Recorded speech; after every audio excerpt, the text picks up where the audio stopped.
There's a version of you that would terrify the person you are right now. A version that has complete control over their impulses, their emotions, their thoughts, their time. A version that does exactly what they say they're going to do. A version that has turned themselves into a weapon. And here's what nobody tells you about becoming that person. It's not inspirational. It's not empowering in the way self-help books promise. It's dangerous. Because once you discover you can master yourself, once you realize the extent of your own power, you can never go back to being comfortable with weakness again. Friedrich Nietzsche understood something that modern productivity culture completely misses. Self-mastery isn't about optimizing yourself to fit into society better. It's not about becoming a more efficient worker or a more disciplined consumer. True self-mastery is about becoming so powerful, so self-directed, so free from external control that you become dangerous to every system that depends on your compliance. And that's exactly why this aspect of his philosophy has been forgotten. Because people who truly master themselves don't follow, they don't obey. They don't need your approval or your validation or your rules.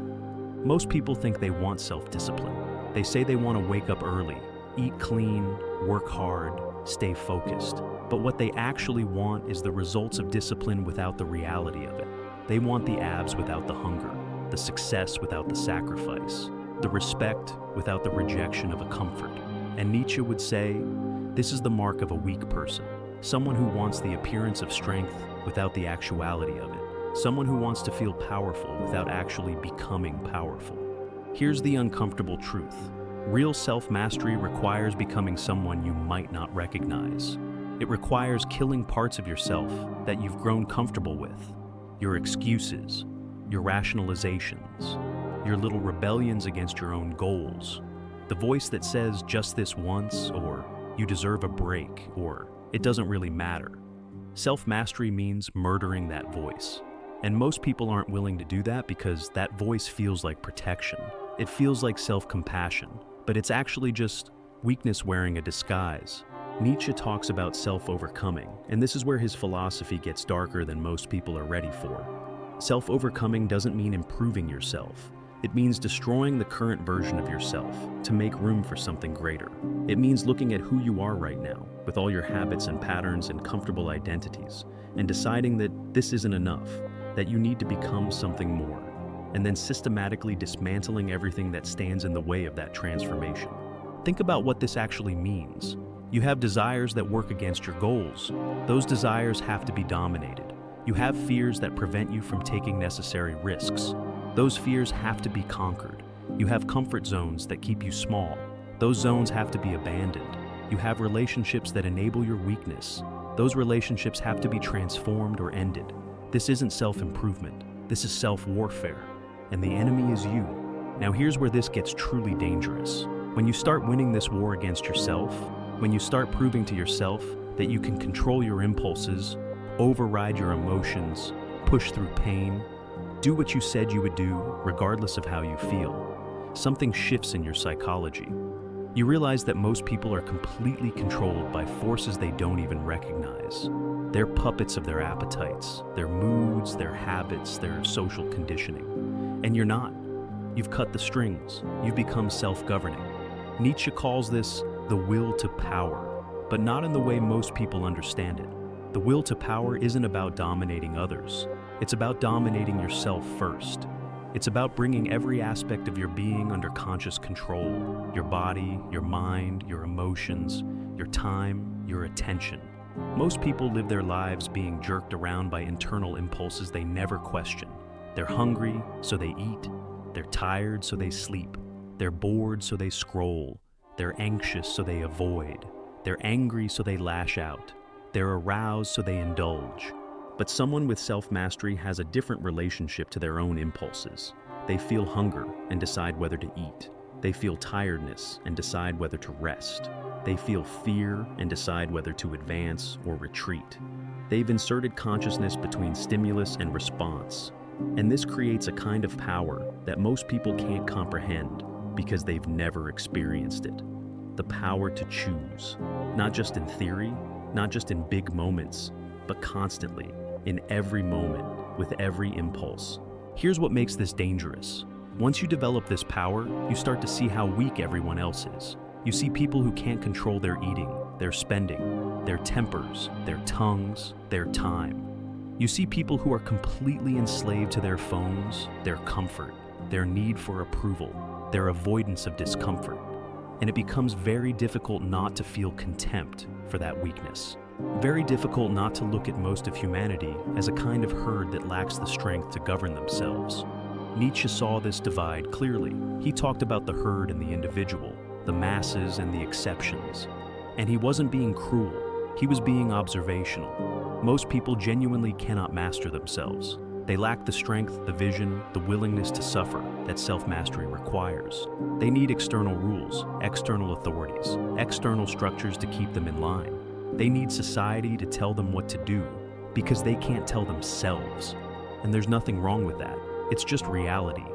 But if you're someone pursuing self-mastery, you can't stay in the herd mentality.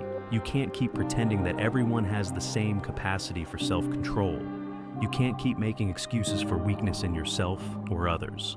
And this isolation, this separation from the mass of humanity, this is part of what makes self-mastery dangerous. Because you're separating yourself from the comfort of shared mediocrity. You're choosing to be alone in your discipline while everyone else bonds over their lack of it. Think about how this plays out practically. Everyone around you is hitting snooze, but you're up at 5. Everyone is taking the easy route, but you're choosing the hard one. Everyone is making excuses, but you're taking responsibility. Everyone is avoiding discomfort, but you're seeking it out. Everyone is being controlled by their appetites, but you're controlling yours.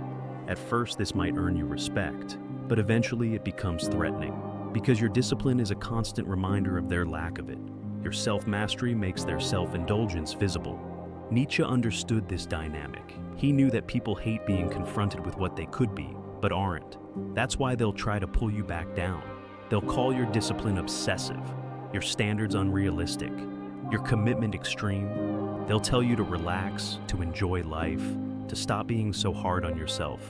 And they'll frame this as concern for your well-being. But what they're really saying is, your strength makes me uncomfortable with my weakness. They need you to stay weak so they don't have to feel bad about being weak themselves. This is where self-mastery becomes truly isolating, because you can't explain to someone who's never experienced it what it feels like to have complete control over yourself. They think you're suffering. They think you're denying yourself. They think discipline is prison.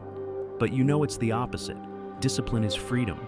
The more you master yourself, the freer you become. Free from your own worst impulses. Free from external manipulation. Free from the tyranny of your moods and appetites and fears. But here's the paradox that makes this philosophy so complex. Nietzsche warns against a certain kind of self-mastery. He talks about the ascetic ideal, the person who masters themselves through denial and negation, the monk who achieves control by saying no to everything. No to pleasure, no to desire, no to the body, no to life itself. And Nietzsche says this is actually a twisted form of the will to power. It's power, yes, but it's power used against life, power in service of nihilism. So, there are two kinds of self-mastery, and understanding the difference is crucial. The ascetic masters themselves to escape life, to transcend the body, to deny desire, to achieve some otherworldly purity. But the Nietzschean master, the dangerous master, masters themselves to enhance life, to increase their capacity for experience, to become capable of greater pleasures, greater achievements, greater creations. They're not denying themselves, they're preparing themselves, building themselves into someone capable of more. Think of it like this. The ascetic doesn't eat dessert because pleasure is sinful. The master doesn't eat dessert because they're training for something that requires discipline, and that achievement will bring far greater satisfaction than the momentary sweetness. The ascetic avoids difficulty to minimize suffering. The master seeks difficulty to maximize growth. The ascetic says no to life. The master says yes, but on their own terms. They're in control of when, how, and why they say yes. This distinction is everything, because self-mastery without a purpose, without a vision of what you're building yourself for, becomes self-punishment. It becomes discipline for discipline's sake, and that's just another form of weakness dressed up as strength. Real self-mastery is always in service of becoming something. creating something, achieving something. It's not about control for its own sake. It's about control as a prerequisite for greatness. So, what are you mastering yourself for? This is the question most people pursuing discipline never ask. They're running on someone else's program, society's definition of success, their parents' expectations, some guru's morning routine. They're being disciplined in all these ways, but they never stop to ask why. What's the point? What are you building? What requires this level of self-control? And if you don't have an answer, then you're just performing discipline without purpose. And that's exhausting and ultimately hollow. Nietzsche would say true self-mastery begins with creating your own values, deciding for yourself what's worth achieving, what's worth suffering for, what's worth becoming, and then bringing your entire being into alignment with that vision. This means some desires get dominated because they're in conflict with your vision. Some fears get conquered because they're obstacles to your vision. Some comforts get abandoned because they're distractions from your vision. But it's all purposeful. It's all directed. It's all in service of something you consciously chose. And this is where the dangerous power emerges. When you combine self-mastery with self-created values, you become ungovernable. You can't be controlled by pleasure because you've mastered your appetites. You can't be controlled by pain because you've learned to push through it. You can't be controlled by fear because you've faced it down repeatedly. You can't be controlled by social pressure because you've separated yourself from the need for approval. You can't be controlled by propaganda because you've learned to think for yourself. You've become autonomous in the deepest sense. And here's what nobody tells you about autonomy. It's lonely. Because most people are controlled by these things. Most people need external validation. Most people avoid discomfort. Most people follow the herd. And when you stop doing those things, when you become truly self-directed, you separate yourself from most of humanity. Not because you think you're better, but because you're operating on a completely different frequency. You're playing a different game. You're living by different rules you created yourself. Nietzsche talks about the Übermensch, the Overman, and this is often misunderstood as some kind of superhuman. But what he's really describing is someone who has overcome the need for external authority, someone who has become their own authority, someone who has achieved such complete self-mastery that they can create their own values, live by them consistently, and never waver. Someone who has transformed themselves from a passive recipient of cultural programming into an active creator of their own existence. But becoming this person requires a kind of violence against yourself that most people aren't capable of. You have to be willing to betray your current self for your future self, to disappoint people you care about, to abandon communities that keep you comfortable, to let go of identities you've invested in, to push yourself past limits you thought were absolute, to sit with discomfort until it becomes familiar, to delay gratification for years, to choose the hard right over the easy wrong, again and again until it becomes automatic. This is why self-mastery is dangerous. Not because it harms others, though people invested in your weakness might feel harmed by your strength, but because it fundamentally changes who you are. You cannot develop true self-mastery and remain the person you were. That person dies. They have to die.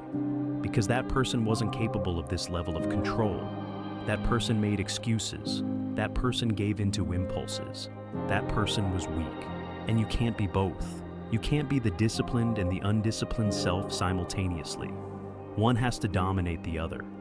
And when you choose to become the master of yourself, when you commit to that path fully, you enter into a perpetual state of self-overcoming. Because there's no end point. There's no moment where you've achieved enough discipline and can now relax. Every level of self-mastery reveals a higher level that's possible. Every victory over yourself shows you a new battle to fight. You thought mastering your diet was hard until you try to master your thoughts. You thought mastering your thoughts was hard until you try to master your emotional reactions. It never ends, and that's the point.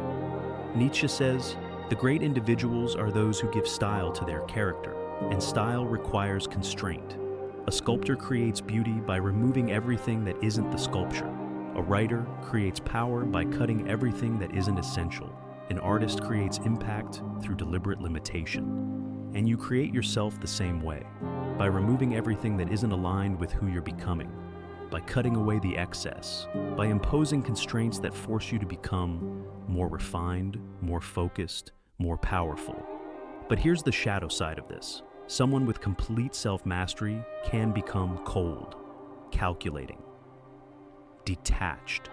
When you've learned to override your emotions, when you've developed the ability to push through any discomfort, when you've separated yourself from the need for connection or approval, you can lose something essentially human. You can become so controlled that you're no longer spontaneous, so disciplined that you're no longer joyful, so masterful that you're no longer alive in the way that makes life worth living.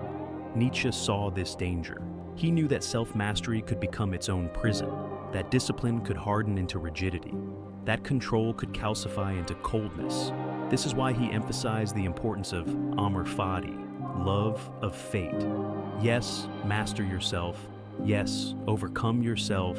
Yes, become powerful. But don't lose the ability to say yes to life. Don't let your discipline kill your vitality. Don't become so controlled that you forget how to be wild when wildness is called for.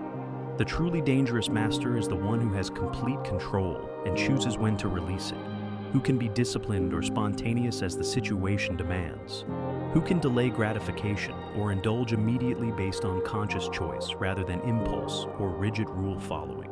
This is a level beyond simple self-control. This is self-mastery in service of life enhancement rather than life denial. This is discipline as a foundation for freedom rather than discipline as a cage. Think about what this means practically. You've trained yourself to wake up at 5 every day.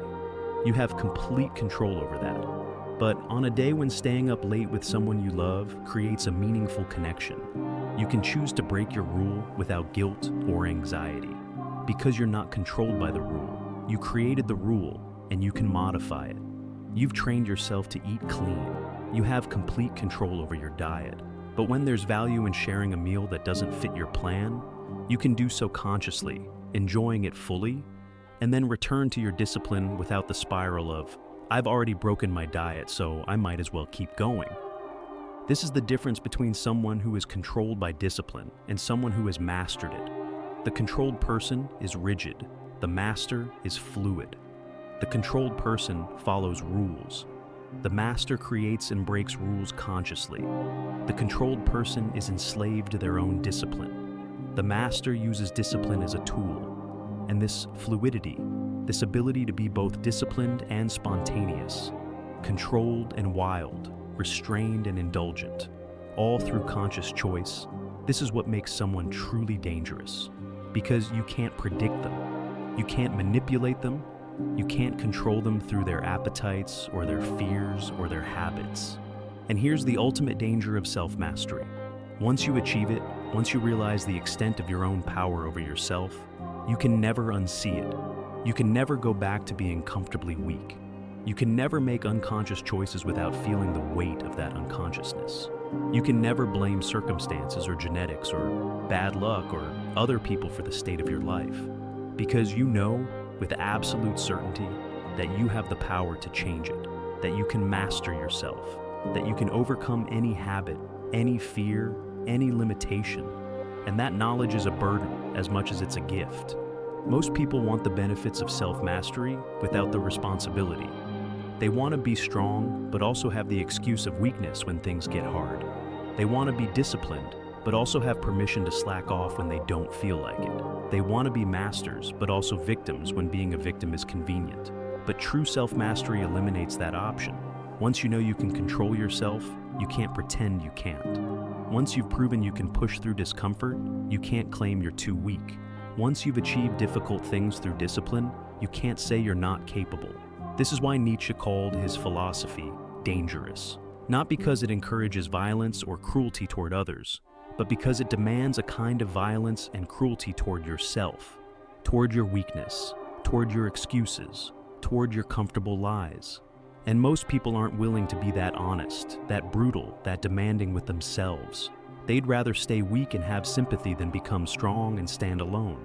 But for those who are willing, for those who commit to the path of self-mastery, there's a kind of power waiting that most people never access. Not the power to control others, not the power to accumulate wealth or status or influence, but the power to control yourself completely. To be the author of your own actions rather than a passive recipient of impulses and conditioning. to create yourself deliberately, rather than accepting whatever you happen to become by default, to overcome yourself repeatedly until you've become someone capable of things you couldn't have imagined when you started. And yes, this makes you dangerous. Dangerous to systems that depend on your compliance, dangerous to people who need you to stay weak, dangerous to cultures that require conformity, dangerous to yourself when you fail to live up to your own standards. But it also makes you free in a way that most people never experience. Free from your own worst impulses, free from external control, free from the tyranny of circumstances, free to create your life exactly as you envision it. Nietzsche's forgotten philosophy isn't about becoming a better worker or a more productive member of society. It's about becoming so completely self-mastered that you transcend the need for external governance entirely. It's about developing a level of discipline so profound that you can be trusted to govern yourself according to your own values. It's about achieving a kind of sovereignty over your own being that makes you independent of all the systems designed to control you through your weaknesses. But here's the final warning. This path isn't for everyone. Most people genuinely can't handle this level of responsibility for themselves. They need external structure. They need someone else to tell them what to do. They need rules and authorities and social pressure to keep them in line. And that's fine. Not everyone is meant to be a master. Most people are meant to follow. And following isn't weakness if you genuinely can't lead yourself. But if you're someone who feels the call to mastery, if you sense that you're capable of more than you're currently expressing, if you're tired of being controlled by your own impulses and external authorities, then Nietzsche's philosophy offers a path. Not an easy path, not a comfortable path, but a path to genuine power. The dangerous power of complete self-mastery. The power to create yourself exactly as you choose. The power to overcome any version of yourself that isn't aligned with your vision. The power to stand alone in your discipline while everyone else seeks comfort in shared weakness. And the question isn't whether this is the right path. It's whether you have the strength to walk it, whether you're willing to do violence to your current self to birth your future self, whether you can endure the isolation of being stronger than those around you, whether you can carry the responsibility of knowing that you and you alone determine what you become. Because once you commit to mastery, once you prove to yourself that you can control yourself completely, there's no going back. You'll have access to dangerous power, the power over yourself, and that changes everything.